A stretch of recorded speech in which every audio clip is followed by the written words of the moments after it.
Welcome to Chitra's cooking fist. இன்றைக்கி வீடியோவில் சோள மாவு வெஜிடபிள்ஸ் எல்லாம் வச்சு நல்ல ஒரு ஹெல்த்தியான அடை தான் நம்ம இன்றைக்கி பார்க்க போகிறோம். இந்த அடைக்கு நமக்கு சைட் டிஷ் எதுவுமே தேவையில்லை. உள்ளே இருக்கிற அந்த வெஜிடபிள்ஸோடு சாப்பிட்றதுக்கு ரொம்பவே டேஸ்ட்டாக இருக்கும். வெள்ளை சோளத்தில் பார்த்திங்கன்னா நார் சத்து, புரோட்டீன் சத்து, கால்சியம் சத்து நிறைஞ்சிருக்கு. வெயிட் லாஸ் பண்ணுறவங்களுக்கு நல்ல ஒரு சூப்பரான பிரேக்ஃபாஸ்ட்டுங்க. இது ஒன்று சாப்பிட்டாவே நல்ல ஃபில்லிங்காக இருக்கும். இந்த ஹெல்த்தி ரெசிபியை பார்க்குறதுக்கு முன்னாடி நம்ம சேனலை சப்ஸ்கிரைப் பண்ணாமல் பார்த்துட்டு இருந்தீங்கன்னா சேனலை சப்ஸ்கிரைப் பண்ணிக்கோங்க. இப்போ வாங்க எப்படி பண்ணுறது நம்ம வீடியோக்குள்ளே போய் பார்த்துடலாம்.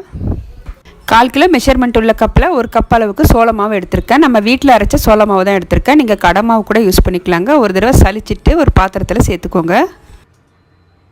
ஒரு கைப்பிடி அளவுக்கு பாலக்கீரை எடுத்திருக்கேங்க. நல்லா க்ளீன் பண்ணி எடுத்திருக்கேன். நமக்கு பாலக்கீரையில் பார்த்திங்கன்னா அதிக அளவுக்கு ஐரன் சத்து இருக்குது. இப்போ இது கூடவே பொடியை கட் பண்ண கொத்தமல்லி எடுத்திருக்கேன். ஒரு கைப்பிடி அளவுக்கு.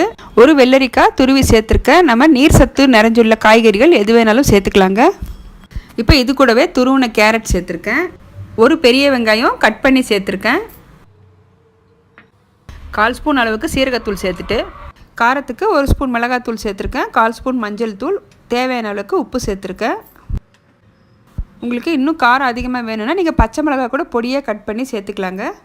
ஃபஸ்ட்டு ஒரு தடவை கை வச்சு நல்லா கலந்துக்கலாம். நமக்கு காய்கறிலேயே நிறைய தண்ணி விடும். நல்லா ஒரு தடவை கலந்துட்டு தண்ணி கொஞ்சம் கொஞ்சமாக விட்டு நம்ம பிசைஞ்சு எடுத்துக்கலாம். நம்ம இதே மெத்தடில் எல்லா வெஜிடபிள்ஸும் சேர்த்து ராகி அடை, கம்பு அடை கூட செஞ்சு சாப்பிட்லாங்க. வாரத்தில் ஒரு தடவை சிறுதானியத்தில் நம்ம அடை செஞ்சு சாப்பிடும்போது உடம்புக்கு ரொம்பவே நல்லது. தண்ணி எனக்கு மாவு எடுத்த கப்பில் ஒரு 1/4 கப் அளவுக்கு தான் தண்ணி தேவைப்பட்டுச்சு. இப்போ இந்த பதத்தில் இருக்குது. இது கரெக்டாக இருக்குது. நாம் இப்போ அடை தட்டி எடுத்துக்கலாம். இந்த அடை தட்டுறதுக்காக நான் ஒரு கவர் யூஸ் பண்ணியிருக்கேங்க. நீங்கள் வாழை இலை இல்லைன்னா நீங்கள் காட்டன் கிளாத் கூட யூஸ் பண்ணிக்கலாம். இந்த கவரில் லைட்டாக நான் எண்ணெய் சேர்த்துருக்கேன். லைட்டாக நம்ம கையை தண்ணியில் நனைச்சிட்டு ப்ரெஸ் பண்ணிகிட்டே வரும்போது நமக்கு நல்ல ரவுண்ட் ஷேப்பாக கிடைக்கும். நிதானமாக நம்ம ஒரு ரவுண்ட் ஷேப்பில் தட்டி எடுத்துக்கலாங்க. இது செய்கிறது ரொம்பவே ஈஸி. இந்த மாதிரி உங்களுக்கு செய்ய வரலன்னா கொஞ்சம் தண்ணி விட்டு தோசை மாவு பதத்துக்கு கரைச்சிட்டு நீங்கள் தோசை மாதிரி கூட ஊற்றி எடுத்துக்கலாங்க.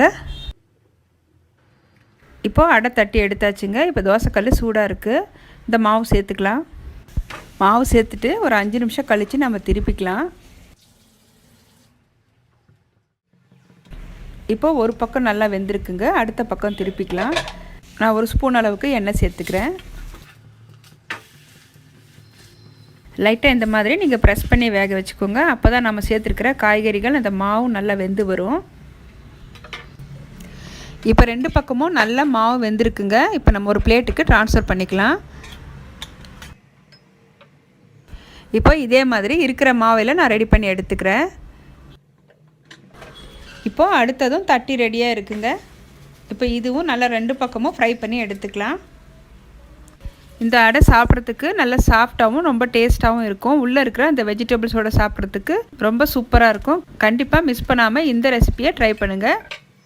இதே மாதிரி கம்பு, ராகி மாவுலேயும் செஞ்சு பாருங்கள். அதுவும் ரொம்ப சாஃப்டாக இருக்கும் சாப்பிட்றதுக்கு. இப்போ எல்லாமே நான் ரெடி பண்ணி எடுத்தாச்சு. இந்த வீடியோ உங்களுக்கு பிடிச்சிருந்ததுன்னா வீடியோவுக்கு லைக் பண்ணுங்கள். நம்ம சித்ராஸ் குக்கிங் ஃபிஷ் சேனலை சப்ஸ்கிரைப் பண்ணிவிட்டு பெல் பட்டனை ப்ரெஸ் பண்ணி ஆளுங்கிற ஆப்ஷனை கிளிக் பண்ணி வச்சுக்கோங்க. அப்போ தான் நான் போடுற வீடியோஸ் உங்களுக்கு தொடர்ந்து நோட்டிஃபிகேஷனாக வரும். தேங்க்ஸ் ஃபார் வாட்சிங்.